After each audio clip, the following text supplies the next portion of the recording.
Imana ibitero vyigeze kuza ari mwijoro haca uruntu hejuru y'inzu rugenda ruriruka uwo mwana acararira hari 5:00 ndagera 9:00 z'ijoro umwana ariko ararira umwana arabiragira iyashu kuva 9:00 umwana arabiragira iyashu se wiwe arambaza ati none cyahise kiramuharagura ivyara munda kandi cyaciye hejuru ariko inyuma y'ivyo gusiba gusenga bizana ingorane je kuva mu kumunani mvuye ruguru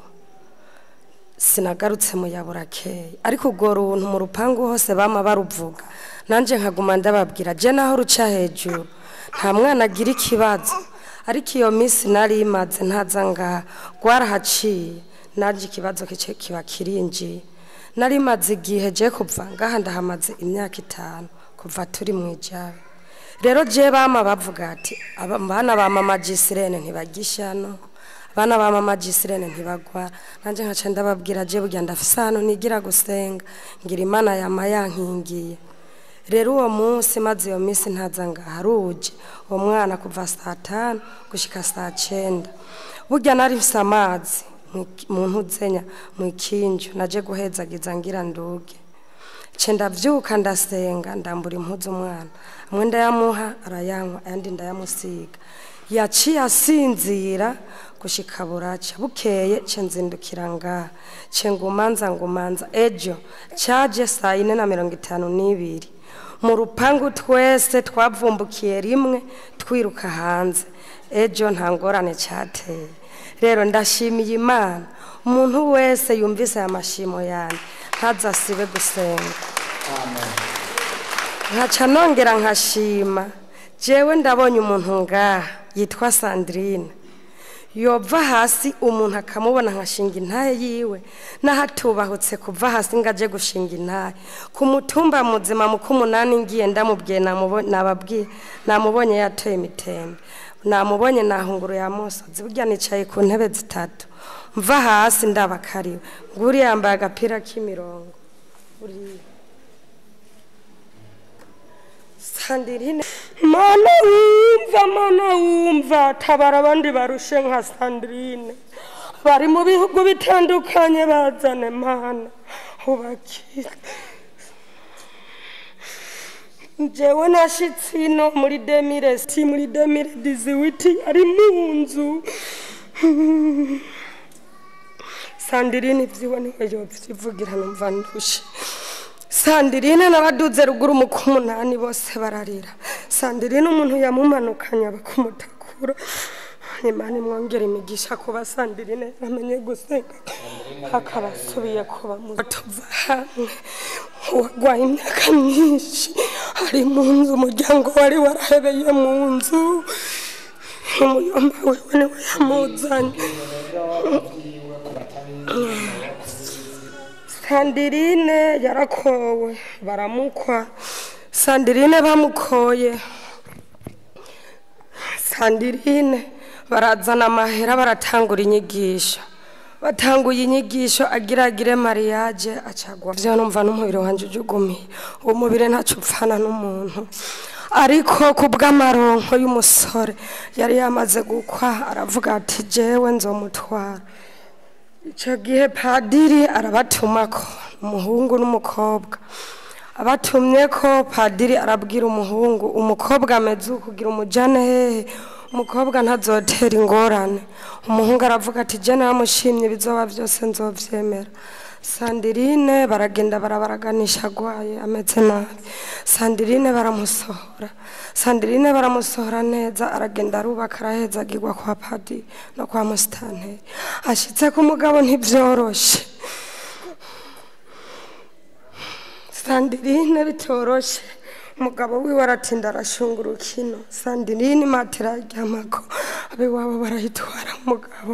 Sandrine arava kwa nyamugabo asubira iyo yavuye Sandrine biraciyemo nibirebire aca asubira gwa mu nzu Sandrine imyaka yaragwaye kuva je kurumva ko navuye ruguru muri 2016 kuva muri 2017 Sandrine yaragwaye gushika kakanize Simon iramwongeye imisi yo kubaho Sandirine bari baramuhevye azovyivugira ubuzima bwiwe ntibwagenda neza bari baramuhebeye mu nzu ngira sinovuga ingene Sandirine yarameze Sandirine ibintu vyose haraharyamye Sandirine ntibavyura muyomba wiwe yabinaho kumutakura niwe yagiye kumupakiza n'imodoka aramuzana Sandirine ngiye kumuraba jewe yaranzi ndamusanzeho bamubajije Sandi uramuzi yagira uko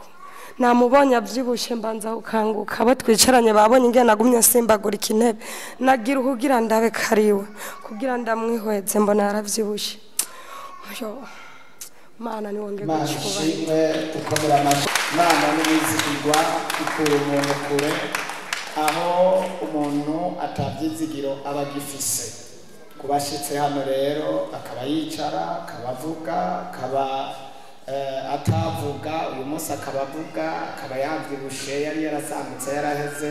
urumva ko ari umuntu bw'Imana akiyicarika wenyene twongere tuduze cyubahiro cy'Imana Yesu ashimwe ariko birakonze ko maguruka umwami Yesu ntabwo icubahiro hamaje naringize iminsi nifuza gushinga intare ko vyanka ko maguruka nkavuga ngo ndazasigaye umuntu umwe hasigara umwe bigaca vyanka cansubira inyuma nashinze intare bafata baboha abantu nawe muri mwe byari abantu babo Rwanda bazayo ukumbira shetani ko Imana igakora ikintu abadayimoni bakakubira mu cyo Imana yakoze akabaziba hama ndashimye no kuri kubyiza ndiko ndabonera hano hantu ndiko ndahura n'Imana mu bintu bitandukanye mu buzima ndimwo mu byo mbayemwo je nuko nari naraboshwe no kudasenga ngiye gusenga nagenda ngiye kuraba abakobwa gusa nkaraba inyanshi nta kindi kancanjana gusenga nza amadini atandukanye ariko byose nabona ubuzima bwanje bwari bwase uraba abakobwa gusa nagenda ndo nkurikirana inyanshi yonyene nta kindi nakurikirana ariko ndabasabye ntimuntwenge ndabitinya cyane hari uwo gutwengera ibyo hama no kuri ndashimye mwaranyigishije Imana kandi ndabizi yuko tugendana nayo kandi ndabibona mu byo ncamwo byose hama nari naraboshwe n'umudayimoni wo kwikinisha uwo mudayimoni wari warangajije kure cyane kwisambanya nasi kubivuga nk'uko ibyo biravugwa ni kwisambanya ibyo ni ibintu bisanzwe kandi bizwi